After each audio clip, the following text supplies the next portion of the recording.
Hello सांगमाने आशा करूछु आपण माने समस्ते भलरे थिबे। सांगमाने मो सहित कथा हेबाकू चाहूथिले मु वीडियो मझिरे मो नंबर देइछि मो नंबर नै मते कॉल करंतु पूरा मजा मस्ती रे कथा हेबा। हेलो बंधुगण, आजिर एही अनन्य कहानी रे आपण समस्तंकु स्वागत।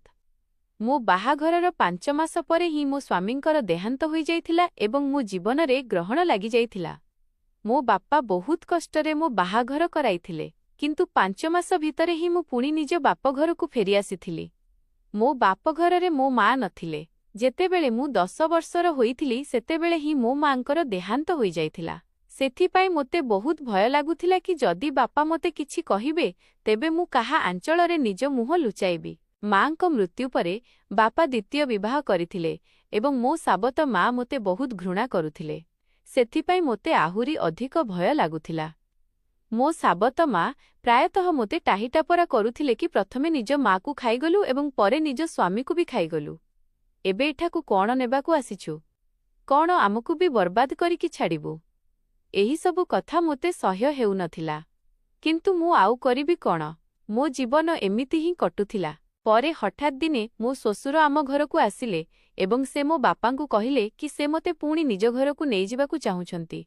मो साबत मां तुरंत ही ह करिदेले, किंतु मो बापा कहिले एबे आपणक पुओ एही दुनियारे नाही, तेबे आपण मो झियकू काहेकि नेइ जिबाकू चाहुछंती। एहा उपरे मो साबत मां मो बापांक सह जुक्तितर्क करिबा आरंभ करिदेले एवं कहिले एथिरे एते भाबिबार कोण अछि।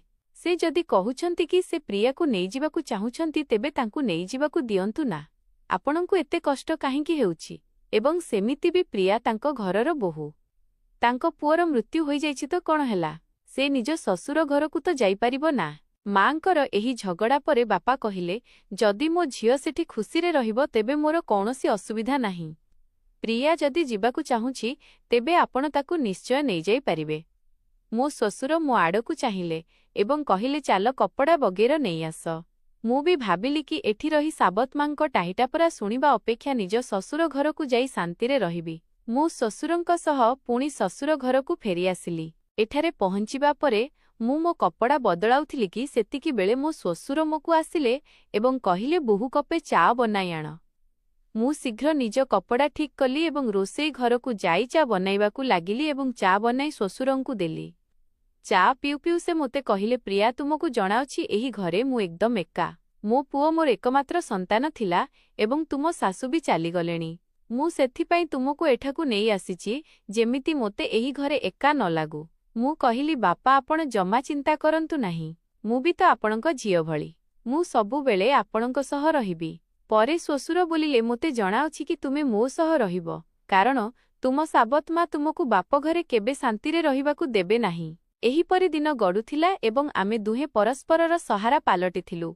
6 मास परे गोटिए रातिरे मु मोरे सोइथिली कि सेतिकी बेले विलंबित रातिरे केही मो कबाट खटखट कला। मु बुझी जाइथिली कि एहा मो श्वशुर ही होइथिबे, कारण एही घरे आम दुहिंक छड़ा आउ केही नथिले एवं अधरातिरे किए कबाट खटखट करिवो। मु भाबिली कि बोधहुए बापांकर किछि दरकार होइथिबो, सेथिपाई विलंबित रातिरे एठाकू आसिछंती। कबाट खोलिबा मात्रे मो श्वशुर मोते धरि पकाइले एवं कहिले बहु मुरे पड़ी जाइथिली। मोते बहुत जंत्रणा हेउछि, जदि तुमे टिके मालिश करिदियंत तेबे मोते आराम मिली जांता। परे मु तांकू मो बिछणारे ही सुआई देली। मु तांकर मालिश करिबा आरंभ करिदेली। किछि समय मालिश करिबा परे मु नोटिस कली कि श्वशुर मोते अजब ढंगरे चाहुथिले। एहा देखि मु टिके डरी जाइथिली। सेतेबेले मु कहिली श्वशुर कोण हेला, आपणकू केउ जगारे बेसी चोट लागिछि? जदि आपण कहिबे तेबे मु डाक्तरंकू डाकी देबी। एहा उपरे श्वशुर कहिले कि नाही मा तुमे बस मालिश करिदियो, एथिरे ही आराम मिलुछि। तांकर अजब कथा सुनी मोते एबे आहुरी भी अजब लागिबाकू लागिला।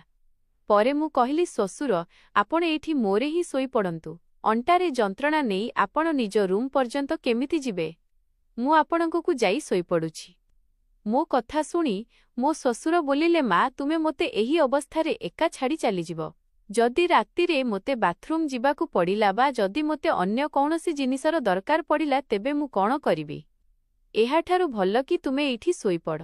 किछि समय परे मो श्वशुर उठी मो पाखकू आसिले एवं कहिले बहु मु तुमकू किछि कहिबाकू चाहुछि। जदि तुमे मो कथा मानि जिवो तेबे ही मु कहिबी। तांकर एही कथारे मो मन आहुरी बेसी व्यस्त होईगला। ମୁଁ ଚିନ୍ତିତ ହୋଇ କହିଲି କୁହନ୍ତୁ ବାପା। ଶ୍ୱଶୁର ଟିକେ ହସିକରି ବୋଲିଲେ, ଆଜି ରାତି ମୁଁ ତୁମ ସହିତ ବିତାଇବାକୁ ଚାହୁଁଛି, କାରଣ ଏବେ ଏକା ଏକା ଭଲ ଲାଗୁନାହିଁ। ମୋ ସ୍ତ୍ରୀ ମରିବା ପରେ ମୁଁ ଭାବିଥିଲି କି ପୁଣିଥରେ ବାହା ହେବି, କିନ୍ତୁ ଯେତେବେଳେ ପୁଅର ବି ମୃତ୍ୟୁ ହୋଇଗଲା, ତେବେ ମୁଁ ବାହାଘର ବିଷୟରେ ଭାବିଲି ନାହିଁ। କିନ୍ତୁ ଯେବେଠାରୁ ତୁମେ ଫେରିଆସିଛ ସେବେଠାରୁ ମୁଁ ତୁମ ପ୍ରେମରେ ପାଗଳ ହୋଇସାରିଛି। ତାଙ୍କର ଏହିସବୁ କଥା ଶୁଣି ମୋତେ ବହୁତ ଅସହଜ ଅନୁଭବ ହେଲା, କିନ୍ତୁ ତାଙ୍କ କଥାର ବିରୋଧ କରିବାର ସାହସ ହେଲା ନାହିଁ। ମୁଁ ମୋର ହିଁ ସୋଫା ଉପରେ ଶୋଇପଡ଼ିଲି, କିନ୍ତୁ ମୋତେ ନିଦ ଆସୁନଥିଲା କାରଣ ମୋତେ ବହୁତ ଭୟ ଲାଗୁଥିଲା। ଶ୍ୱଶୁର ମୋତେ କହିଲେ, ବୋହୂ, ମୋତେ ଲାଗୁଛି ମୁଁ ତୁମକୁ କିଛି ଭୁଲ କହିନି। ମୁଁ ଚାହୁଁଛି କି ତୁମେ ମୋତେ ବାହା ହୋଇଯାଉ, ଯେମିତି ଆମ ସମ୍ପର୍କକୁ କେହି ଖରାପ ନାମ ନ ଦେଉ। ସେତେବେଳେ ମୁଁ ହତବାକ୍ ହୋଇ କହିଲି, ଶ୍ୱଶୁର, ଆପଣ ଏସବୁ କ'ଣ କରୁଛନ୍ତି? ଆପଣ ମୋ ଶ୍ୱଶୁର। ଶ୍ୱଶୁରର ମର୍ଯ୍ୟାଦା ପିତା ସମାନ ହୋଇଥାଏ ଏବଂ ଆପଣ ମୋତେ ବାହାଘର କଥା କହୁଛନ୍ତି। ଆପଣ କହିବା ପୂର୍ବରୁ ଥରେ ଭାବନ୍ତୁ ତ କି ଆପଣ କ'ଣ କ'ଣ କହି ଚାଲିଛନ୍ତି। ସେତେବେଳେ ମୋ ଶ୍ୱଶୁର ବୋଲିଲେ, ଦେଖ ବୋହୂ, ମୁଁ ମାନୁଛି କି ମୁଁ କେବେ ତୁମର ଶ୍ୱଶୁର ଥିଲି, କିନ୍ତୁ ତୁମ ସ୍ୱାମୀଙ୍କୁ ମରିବାର ଏବେ 1 ବର୍ଷ ହୋଇସାରିଛି। ଯେତେବେଳେ ମୋ ପୁଅ ହିଁ ରହିଲାଣି, ତେବେ ଆମ ଭିତରେ ଶ୍ୱଶୁର ଏବଂ ବୋହୂର ସମ୍ପର୍କ କେଉଁଠି ବଞ୍ଚିଛି? ମୁଁ ବି ଏକା ଏବଂ ତୁମେ ବି ଏକା। ଆମେ ସ୍ୱାମୀ ସ୍ତ୍ରୀ ହୋଇ ଜୀବନ ସାରା ପରସ୍ପରର ସାଥି ଦେଇପାରିବା। ତାଙ୍କର ଏହି କଥା ଶୁଣି ମୋ ମନ ବିଚଳିତ ହୋଇଗଲା। ମୁଁ ଆଗକୁ ଆଉ କିଛି ବି କହିପାରିଲି ନାହିଁ। ଗୋଟିଏ ପଟେ ସାବତ ମା'ଙ୍କ ଅତ୍ୟାଚାର ଏବଂ ଅନ୍ୟପଟେ ଶ୍ୱଶୁରଙ୍କର ଏହି ଅଜବ ବ୍ୟବହାର।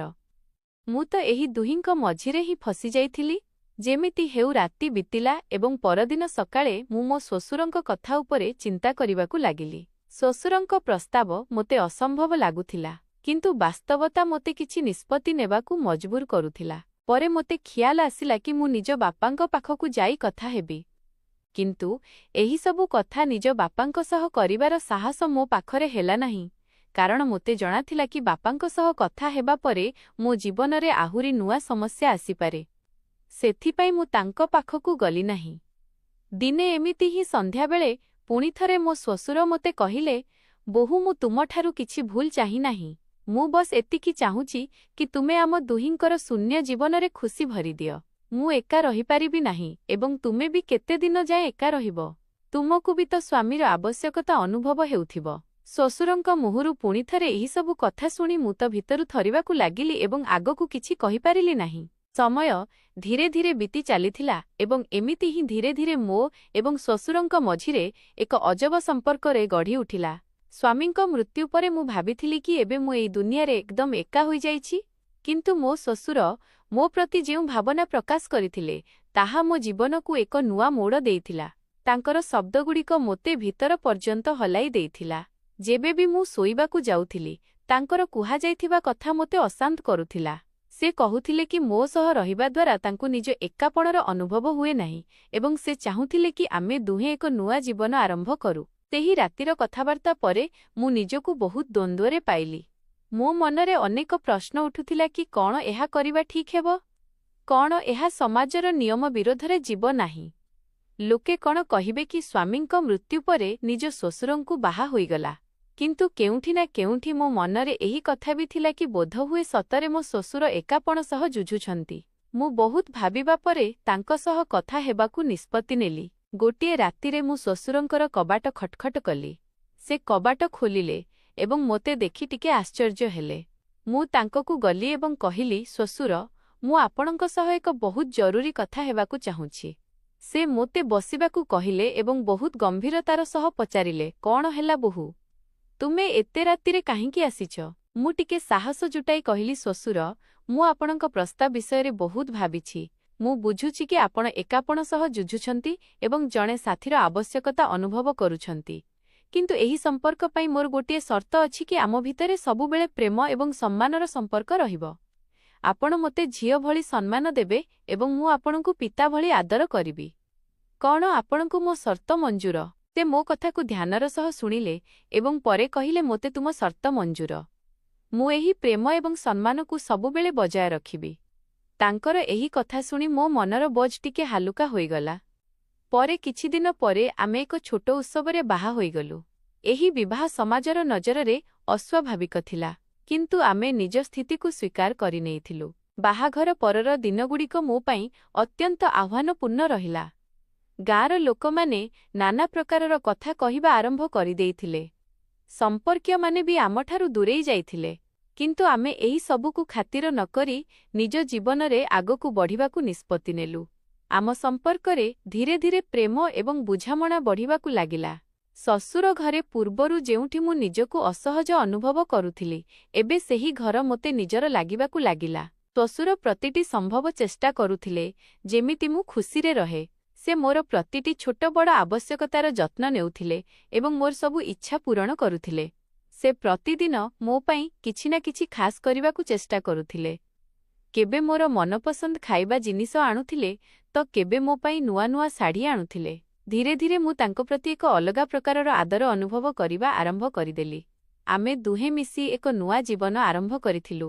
ଶ୍ୱଶୁର ଏବେ ମୋ ଜୀବନର ଏକ ଅବିଚ୍ଛେଦ୍ୟ ଅଂଶ ପାଲଟି ସାରିଥିଲେ ଏବଂ ଏବେ ଆମ ଭିତରର ସମ୍ପର୍କ କେବଳ ଶ୍ୱଶୁର ଏବଂ ବୋହୂର ରହିଲା ନାହିଁ, ବରଂ ଏବେ ଆମେ ଦୁଇ ଦେହ ଏବଂ ଏକ ପ୍ରାଣ ହୋଇସାରିଥିଲୁ। ସେ ମୋର ମରୁଭୂମି ସମାନ ଜୀବନରେ ବର୍ଷା କରାଇଥିଲେ। ସେ ମୋତେ ପୁଣିଥରେ ହସିବା ଶିଖାଇଥିଲେ। ଜୀବନକୁ ଏକ ନୂଆ ଦୃଷ୍ଟିକୋଣରେ ଦେଖିବା ଶିଖାଇଥିଲେ।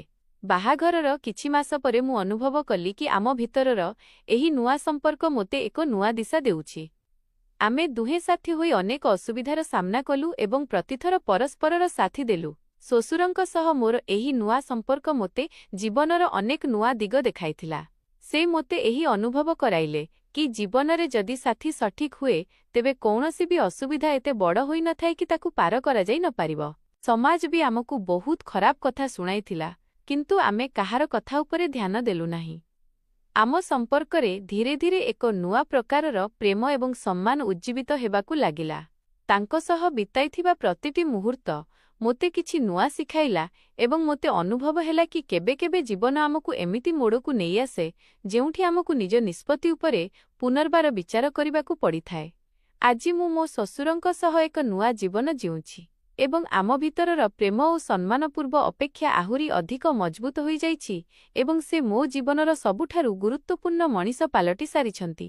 କମେଣ୍ଟ କରି ନିଶ୍ଚୟ ଜଣାଇବେ କି ଆପଣଙ୍କୁ ଏହି କାହାଣୀ କେମିତି ଲାଗିଲା। ଯଦି ଆପଣଙ୍କୁ ଏହି କାହାଣୀ ପସନ୍ଦ ଆସିଥାଏ ତେବେ ଏହାକୁ ଲାଇକ୍ କରନ୍ତୁ ଏବଂ ନିଜ ସାଙ୍ଗମାନଙ୍କ ସହ ବି ସେୟାର କରନ୍ତୁ।